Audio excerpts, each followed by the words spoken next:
Sabi nga nila, mas mabuti pa daw na laging handa. Ayan, pupunta tayo sa birthday yan. At talaga namang nagdala pa talaga ng plastic labo. Tignan tayo dito. Uy, ang dami. Sa lahat nga ng Kilay Girls, si Ate Wing ang laging naghahanda. Sobrang daming maghanda. Ayan, so in-invite nga tayo, minessage tayo. Hindi nga lang ako talaga reply, Ate Wing, sorry. Ayan, tapos sinabi nga ni Badetsky, Ate, punta daw tayo kay Ate Wing. At syempre, minsan lang naman yun for the go, o, ba diba?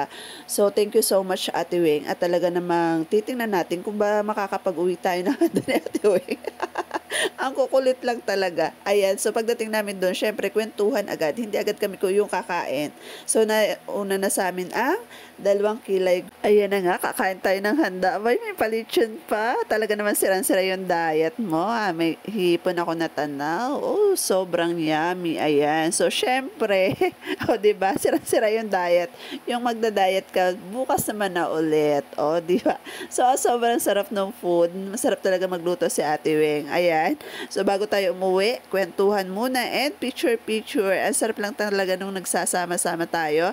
At talaga naman pinagkikwentuhan natin yung ating mga love life. O, yan. Yung mga kalokohan sa kung paano ba nakikipagbati sa asawa. Ayan. So, hindi naman tayo nabigo.